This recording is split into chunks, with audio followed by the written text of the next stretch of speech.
Hey, good morning, man. It's Donald, and I'm here to bring you a morning weather report from Blairsville, Georgia.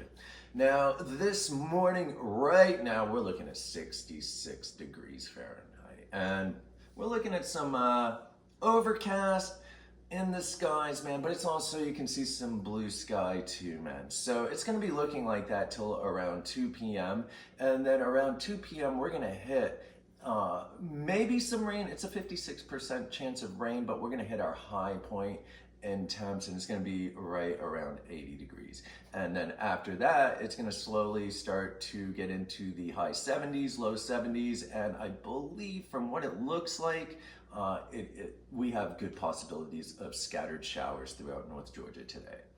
Okay, so that's what we're looking at for our weather, and now let's move on to some water. So I just got off the phone with a customer, man, that we will be picking up, that we actually dropped off the other day, and they were gonna hike from like Hog Pen area up to Deep Gap, but they called me from Dick's wanting to get picked up and brought back to Deep because they're just done, man. But they told me that there is good water out here, man, for the most part. I mean, they said they had to work for it a little bit, man, but the water was decent, man. Now, keep in mind, it has been raining, so there's probably gonna be more water than there actually is. So usually, Georgia is dry right now, but when it rains, of course, there's gonna be some water, man. But don't let that fool you, because give us a week of a dry week, and it will be dry again. So, that being said, there is water, but camel up, man, and be aware that it is dry. This is just because we have had a lot of rain the last couple days, would you say, man? Yeah, we've had a lot of rain, and it's awesome because we definitely needed some rain.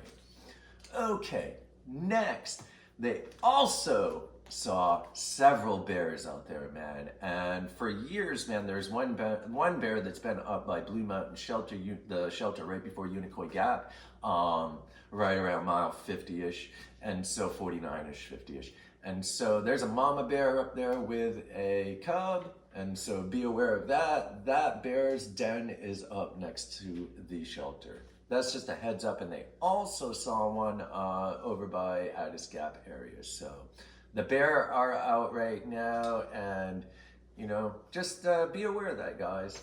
And so that's what we have going on for water. You know, of course, the rest of this state, like I was saying, there's probably water, but do not count on it. Give it a few dry days, and it will be dry again. So just camel up when you can, man. So next, we will move on to some news. And so what we have going on this weekend, Neel Gap was definitely packed yesterday with tourists, would you say? A big amount of people. There was some serving hot dogs. Oh, you guys were serving hot dogs too? Serving Sweet, hot I like dogs. it. Was there a party going on, man? Brand was playing some music. Sweet. Yeah, Brad plays guitar, man. Dude's like a one-man band, actually. He plays like guitar, harmonica, drums. He's a little kazoo too. The dude's amazing. So Brad actually manages mountain crossings, and he's just an awesome dude. But go on, he was playing and stuff. He had a great voice. He does, dude. He's really good. They were doing the hot dogs and for donations, which go to the Appalachian Trail Club. Yeah. For The Georgia, GATC, right? Georgia Appalachian Trail Club. You guys can get in the Georgia Appalachian Trail Club now. It used to be you needed to do 3 things. It was like a hike, and you needed to go out and pick up litter or something, and it was supposed to be like a group hike. You needed to do like so many miles or go on so many hikes with them, but now they've changed stuff up a little bit, and they've made it a lot easier to become a member of the Georgia Appalachian Trail Club, which they are all volunteers. I think there's like 1,000 of them grouped together, maybe, or maybe more. I could be wrong on that, but they put some hours in out here keeping the trail healthy and safe and passable. And so I apologize. Go ahead now. So hot dogs, Brant was up there playing. And it's pretty steady business. You get waves, and like the store's pretty busy. Did you see a lot of hikers? Were there a lot of? We had a few hikers come through. Some, I think we're just out for the weekend, you know, and right before, I think we were gonna shut them down. There was one guy, looked like he just got there. I think he's going for blood to probably camp up towards there, maybe. Okay, sweet, man. Yeah, But definitely. he enjoyed the hospitality before he went up there. Yeah, some hot He dogs. was and very happy for it. yeah. So a little bit of music, some that of course there's no beer or anything up there, so no alcohol up there. I mean, if you bring some up, I guess. I think there's a couple ladies that had one up there. Yeah, they don't like encourage drinking up there, man. But it's okay, I guess. I'm not gonna say either or because I don't know. So I mean, it's not my right to if say you're yes. staying or at a no. hostel, there's definitely No drinking. no drugs or alcohol Yeah. there. No drinking down in the hostel, definitely. So, but yeah. So, is there drinking on premises though? Can you have a beer up there? I mean, I'm actually curious to know that. I've I done don't, it too, I don't but think they're gonna tell you no, but as long as you're not being like, an asshole. being crazy and belligerent and stuff, you know, if you have like a beer or two, I'm sure They don't care. Yeah. they won't I've care. never seen them say much, dude. I drink beers up there when I drink every now and blue moon, but like never. But so, but anyways, man. So I did drink there a couple years back. So, but not anymore, man. I've been dry of alcohol for a year and 3 months, I think. Man, I haven't had a beer. So, anyways, so and like then the occasional cider here and there. I just love the taste of them. yeah. But So, well, it's hard for us to actually. So Jordan is a driver for us. Also, he also works at Mountain Crossings, but he's our driver and good friend. And so none of us, Mary, Jordan, or myself, we don't get all messed up because they need to drive, and I need to make sure that our schedulings are done correctly. Because it takes a lot to get a schedule done. So it's done properly, and you take the time to, make sure that your customer or the rider is aware of what we have to offer, and blah blah blah blah blah. Anyways, it's so always great, best to feel the best for yourself and the customer. that's right. Driving them. That's right. You can't be keeping drinking, them driving. safe. No drugs, no drinking and driving. It just doesn't work that way.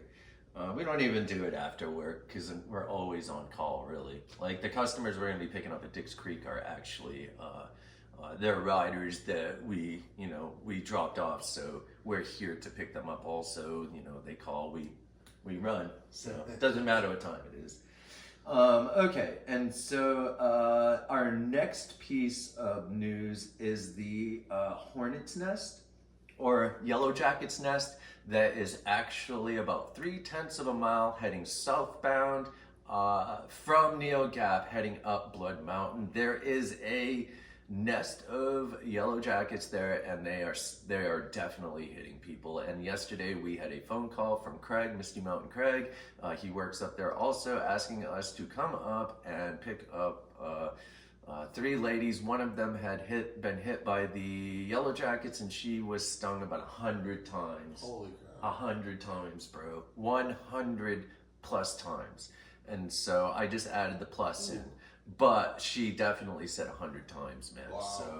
So she was in some pain, so we went up there and scooped her up. But that hornet's nest, or yellow jacket's nest, is 3/10 of a mile heading southbound up Blood Mountain from Neel Gap, mile 31, or Mountain Crossings, or Wallace, or whatever you like to call it, man. But from that store, man, heading up Blood Mountain, man, 3/10 of a mile, yellow jacket's nest. And it will not be removed because it is part of nature, so you just have to be aware of it, man, and know that it's there.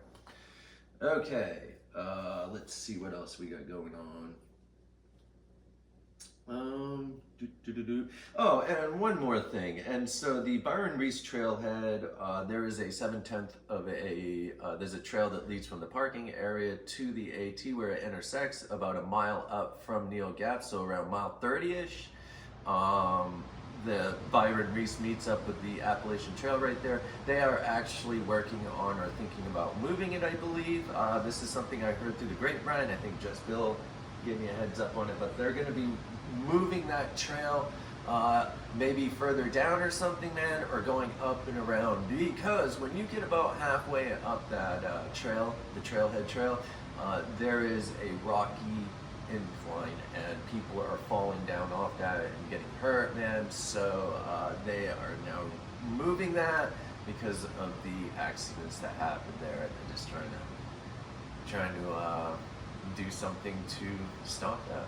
And so that's just a heads up. Make it safer. Make it safer. Thank you.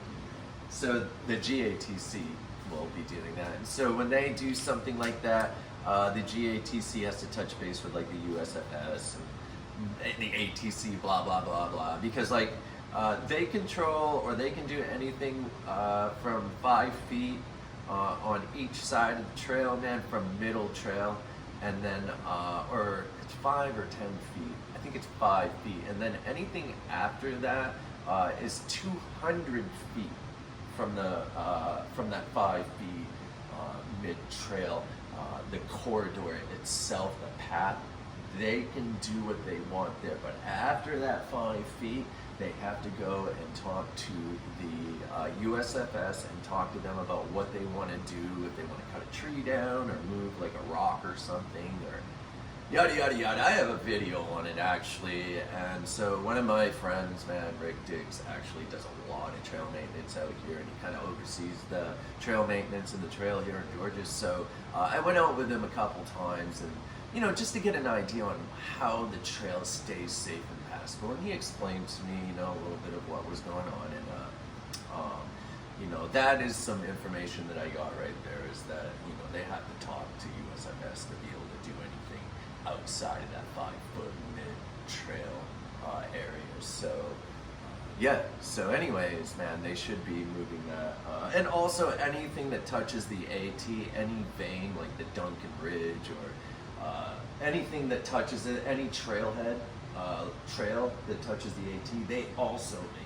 So like they'll maintain that, they maintain like the Bent Mackay, whatever, dude. Anything that crosses. Yeah. Isn't that cool? Yeah, I think that's very cool, man. They do a lot of work down here in Georgia. I think this is very appreciated. Very well, much, bro, very this much appreciated. this state is definitely taking care of when it comes to the trails. The GATC does a really good job. I think they do a great job. Anyways, so be careful. Hornet's nest, yellow jacket's nest on the way, about 3/10 of a mile up from Neel Gap. Okay, and so I think that is going to be it, guys. Yeah, that's going to be it for today, man. Do you have anything you want to throw in, Mr. Jordan? That's about it. All right, thank you. So So, again today, come up to mountain crossings, doing hot dogs and are they? baby music again. Oh, sweet.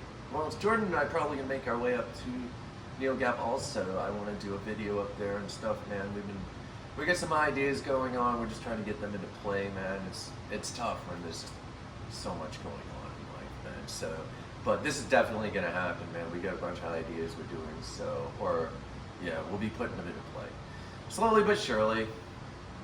Little baby steps. Anyways, you guys have a great day, man. Thank you so much for watching. And if anyone needs anything at all, give us a jingle.